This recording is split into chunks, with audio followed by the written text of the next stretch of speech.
Today's ceremony marks not only a new chapter in the leadership of this distinguished institution, but also reaffirms the university's steadfast commitment to its mission of empowering communities through cooperative education, research, innovation, and sustainable development. Allow me at the outset to congratulate Dr. Bernard William Chitunga. Congratulations. Raila Odinga called him young man. He is young enough for me also to call him young man. Your elevation, Dr. Chitunga, to this role is both historic and symbolic, reflecting our collective conviction that young people are not merely leaders of tomorrow, they can also lead today. As government, we are intentional about integrating young people into leadership to unlock their innovation, energy, and bold thinking in shaping our country's future. I think if there is boldness and courage we have seen in the vision of Dr. Chitunga. Ladies and gentlemen, the Cooperative University of Kenya holds a unique and important place in our national development journey. For over 70 years, it has been a vital engine for molding skilled human capital and producing knowledge systems that uplift communities. Its foundation in the cooperative values of equity, democracy, solidarity, and mutual responsibility has ensured that its focus remains grounded in making a real impact on people's lives and driving grassroots transformation. The university's impact is evident in the professionalism it brings to cooperative governance, the training of strategic leaders for MSMEs, and its robust research and policy work that strengthens institutions at the foundation of our economy. This is, in my very honest opinion, true empowerment, people-centered, local, and transformational. Our agenda is to build on the productivity of every Kenyan. During nationwide consultations, Kenyans expressed a desire not just to share the national cake, but also to be empowered to bake it. This calls for accessible, practical, future-oriented education.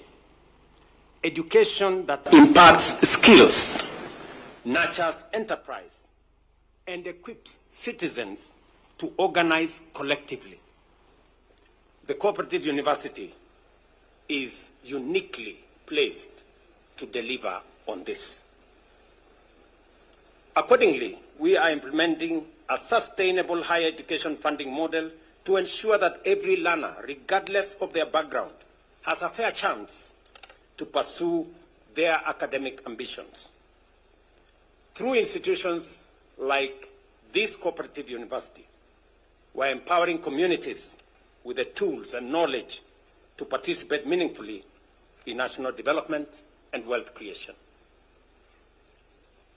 I have heard very carefully what both the Chancellor and the Vice-Chancellor has said, and all the other leaders that have spoken before me, on matters education.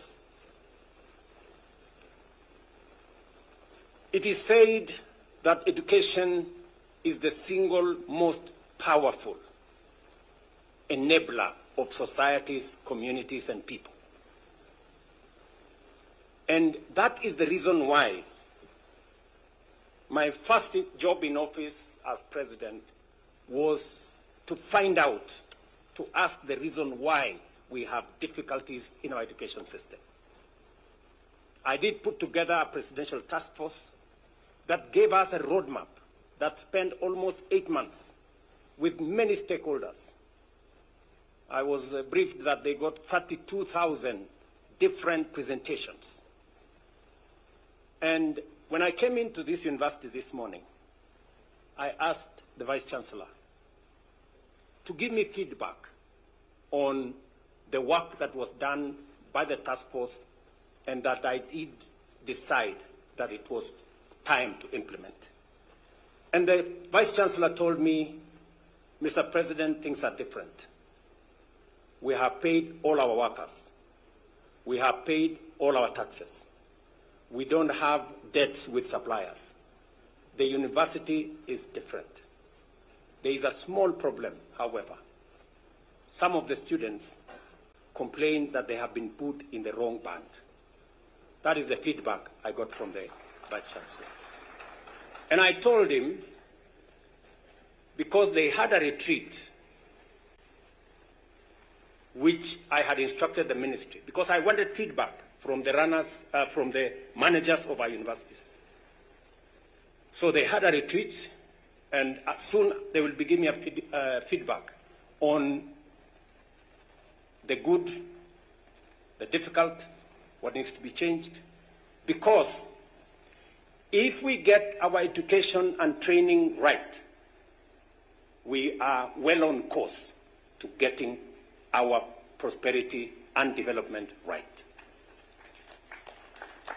And therefore, aside from implementing and organizing the CBC program, hiring more teachers, providing more resources, additional resources to our universities, implementing a student-centered funding model that has increased resources going to universities. And today, I can proudly say the universities that were struggling 2 years ago with debts, 23 of them had already been declared bankrupt. They are now on an upward mobility. And I am informed that in the next 2 to 3, maybe 4 years, all the universities will manage us, our vice chancellors. And today, I am very proud that a young man of 36 becomes the youngest chancellor in the Republic of Kenya. And he stands out. You agree with me that we have the best that we could get for a chancellor for cooperative university. A product of this university at his early age, and has gone all places, gathering experience, gathering knowledge, and making Kenya proud. I met this young man earlier in 2023 when I went to Senegal for Matters Africa Development Bank. That's where the headquarters is, because we had negotiations that would support our country. And when I met Kenyans there, they told me the difficulties they are going through because we didn't have an embassy. And I singled out Gitunga because he was precise on what needed to be done. The rest is history. We now have an embassy in Senegal. Again, I went to China a year ago in the process of negotiating things to do with our country. And again, I met this young man. I asked him, I thought you were in Senegal. He said, I have since moved from Africa Development Bank. Now I work for the Asia Infrastructure and Investment Bank. And I met him during the signing ceremony when Kenya was joining the Asia Infrastructure and Investment Bank. And he has been immensely useful to us as a country. He's based in China, has informed some of the decisions that I have made. And when I saw this young man and remembered that he was in this university, that is the time I decided that this is the men to come and help us transform Cooperative University of Kenya.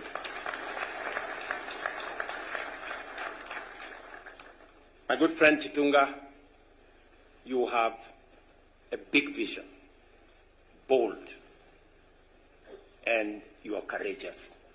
You have my support and that of the government of Kenya as you undertake that bold vision you have for this university. Let me just tell you two things. As our former Prime Minister said, savings is a very important component of any meaningful progress of a country. Just to give you statistics, savings as a percentage of GDP in Kenya today is between 10 and 12%. Savings as a percentage of GDP in China, where Chitunga works, is 55%.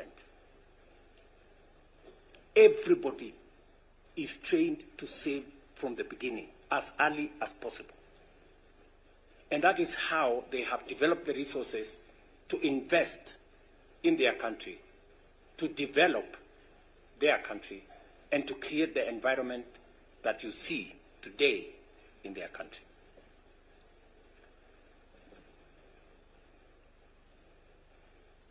I undertook to the people of Kenya that I was going to change the savings culture, and we are going to change the savings infrastructure in Kenya. You all remember, everybody used to pay NSSF 200 shillings. Everybody in Kenya, 200 shillings. And the employers used to pay for them 200 shillings. Until 2023. That is 2 years ago. And it was okay. It was okay. We are paying 200 shillings. Explain to me why 200 shillings is okay. How is 200 shillings going to amount to a saving? So I said we were going to change this. And today, every Kenyan, like what is going on in Uganda. For your information, Uganda has a bigger social security fund than Kenya, although they have a quarter of our economy. Tanzania has a bigger national social security, although they have 50% of our economy. Why? Because they made the right decisions about saving. In Uganda, everybody saves 10% of their salary. In Tanzania, everybody saves 8% of their salary. In Kenya, we were saving 200 shillings. And it was supposed to be okay. And I was supposed to do nothing about it. Really? So, we made the right decisions. Today, every Kenyan is saving 6% of their salary. And every employer is saving on behalf of their employees 6% of their salary. And look, I will give you some statistics. You can go and account a check. From independence up to 2023, we saved 320 billion in 60 years, right? But in just 2 years, from 2023 up to 2025, today, we have saved 280 billion. By the end of this year, we will have doubled the money we saved in 60 years. And by 2027, yes, by 2027, we will have saved 1 trillion shillings. Because we have made some bold decisions.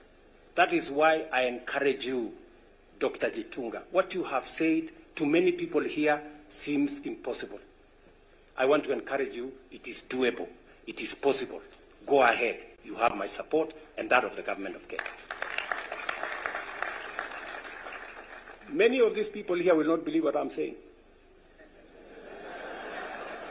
Yes, but you will be shocked.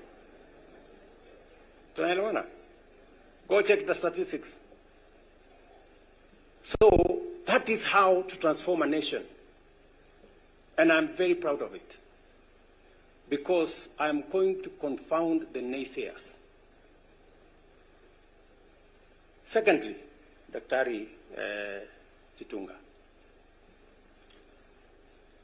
as we transform the nation, the cooperative movement is very important.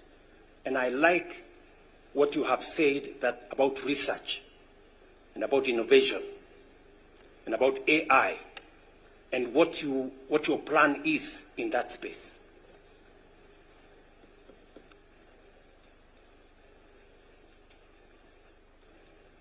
The whole cooperative movement influences our agricultural sector.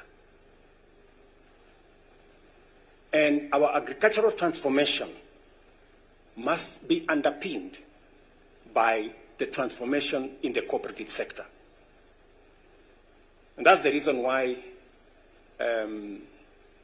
CS Oparanya and his team are working on the cooperative bill that is currently in Parliament, informed by the cooperative movement, including input from the cooperative university.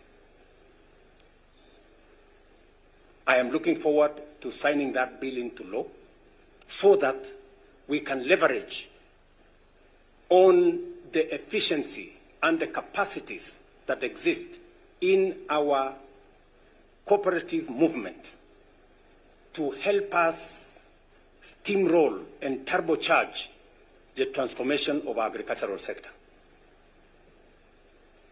Just to give you some statistics, the agricultural sector, we have, because of God's blessings on rain, interventions we have made in inputs, fertilizer, seeds, and others, we've seen growth in the agricultural sector. That growth will be enhanced if we organize the cooperative sector better. And that is why the cooperative bill currently in Parliament is very important. We've seen, for example, growth in the maize sector. We've moved from 40 million bags to 72 million bags. You've seen earnings from tea went up from 170 billion to 215 billion. You've seen coffee sector. Prices of coffee has moved from 50, 60 shillings a kilo to 100, 140 shillings a kilo. You've seen in the sugar sector, we are witnessing the biggest transformation. Ordinarily, we would be importing between 300,000 and 400,000 tons of sugar into Kenya. This year, we imported less than 100,000 tons. Why? Because our productivity grew from 490 metric tons, go look at the statistics that Kenya Sugar Board, to 815 metric tons. We just concluded the commercialization of the 5 sugar mills owned by government. My opinion is government has no business owning sugar mills. It should be run by people who understand it in the private sector. We've just concluded that exercise, and you will see the transformation that is going to come from the sugar sector. It is my belief, and we are working towards making sure that in the next 3 years or thereabout, Kenya should be a net exporter of sugar. We should not be importing sugar into Kenya. We have what it takes to export sugar from Kenya. I'm saying this, Dr. Gitunga, to encourage you that this country needs bold, courageous leaders like you to move it to the next level. people who believe in this country, citizens, patriotic citizens, who will do their best, stop at nothing in the transformation of the country. Finally, when I was in China with this good friend, many people thought, oh, William Ruto has gone to negotiate for more loans. Yeah, listen to me and listen to me carefully. You heard this young man speak here. He has not said he's going to look for loans. He has not said he's going to look for money for government. He has said he's coming to me to look for no objection, letter of support. Because he wants to transform this place using private-public partnerships. And you have seen him with some of the partners that he's going to work with. That is the way to the future. The road we have, you saw listed from Rironi all the way to Malaba through Nakuru, is not going to be built. Is not going to be built using loans to the government of Kenya. Unasikia? It is going to be built using a toll infrastructure, public-private partnership, investment. That is what is going to build that road. The railway you saw put in the framework that we negotiated in China, from now Naivasha all the way to Uganda, is also going to be built not by loans to the government of Kenya, but it's going to be built by investments.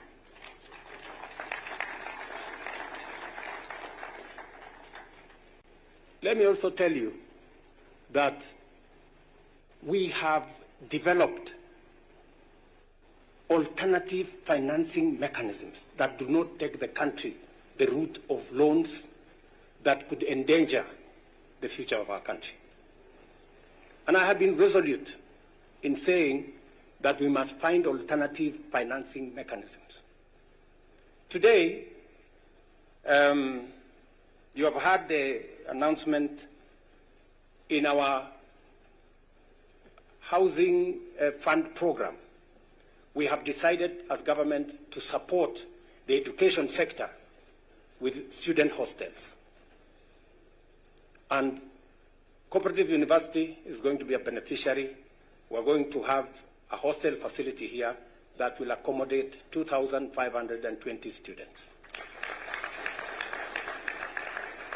It's going to happen in every university in Kenya and every TVET, and we are going to finally go to every Kenya Medical Training Center. Our first batch of investment is to build hostel spaces for 130,000 students in universities, colleges, and TVET. That money is not money that is borrowed, right? It's not loans. We're not going to build a hostel for you here using loans. We are going to use money we have raised, our own local resources. That is how to build the country. It is the money we are using to build all the housing units. It's the money we are using to build 400 markets, not loans, resources raised by Kenyan taxpayers. That is how we are going to change this country, good people. So, I don't mind the accompanying ceremonies, but we must transform the nation. And it has to take some bold thinking, bold action to take ourselves into the future. And that's why I'm very encouraged to see a young man from Kenya working as an international servant, bringing that oomph and expertise and knowledge and courage to our country. Allow me, ladies and gentlemen,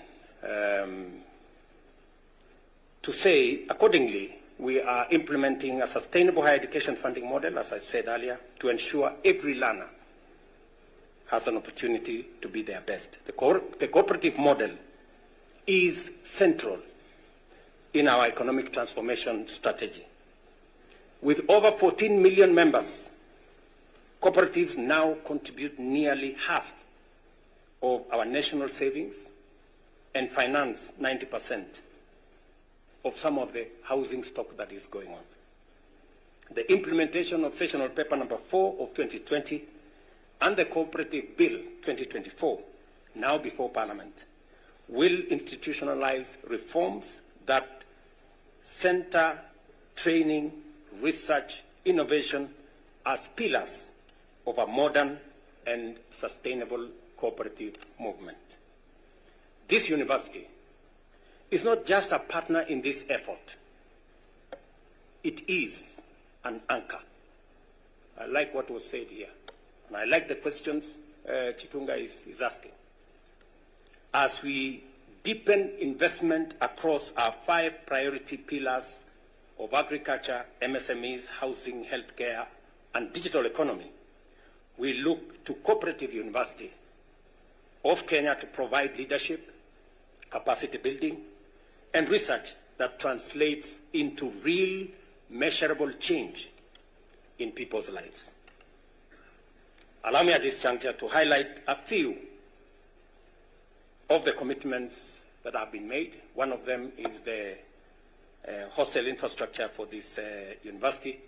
And secondly, through the Chancellor's Legacy Program that Dr. Chitunga has just elaborated, we welcome initiatives to expand infrastructure through public-private partnership, establish new research centers, and build sustainable financing.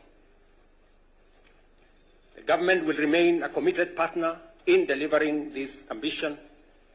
And number 3, recognizing that land scarcity is a barrier to growth, we will work with the university to secure additional land for flagship projects, including the proposed Cooperative University Innovation Hub, a facility dedicated to research, training, incubation, and community empowerment at the heart of the cooperative movement. Ladies and gentlemen, the Cooperative University of Kenya must continue to serve as a national resource, a catalyst for social equity, and a laboratory for economic transformation, and a beacon of hope for communities it serves. Empowering communities is not merely a slogan. It is a strategic imperative in building an inclusive, sustainable, and just Kenya. The government of Kenya stands firmly with this institution, and we will continue to support your programs, invest in your growth, and co-create pathways to prosperity for every Kenyan household. To Dr. Chitunga, Mr. Chancellor, the University Council, Management, Senate, faculty, staff, and students, I wish you great success as you carry forward the noble mission of knowledge creation and community transformation. Asanteni sana, and God bless you. Another round of applause for His Excellency for that wonderful speech.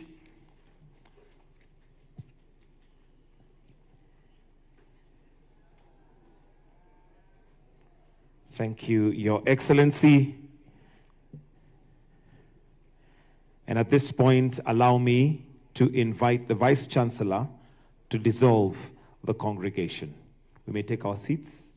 I'll invite the Vice-Chancellor to come and dissolve the congregation. Your Excellency, sir, Mr. Chancellor, sir, acting on the powers conferred on me by the Universities Act 2012, revised 2020, and the Cooperative University of Kenya Statute 28, I declare this assembly dissolved. Thank you. And with that, I'll request that now we all be upstanding. We're going to finish with the national anthem. And allow me to give you the exit protocols, because after the anthem, we'll start with the mace bearer, followed by His Excellency the President, with the Chancellor, Cabinet Secretaries,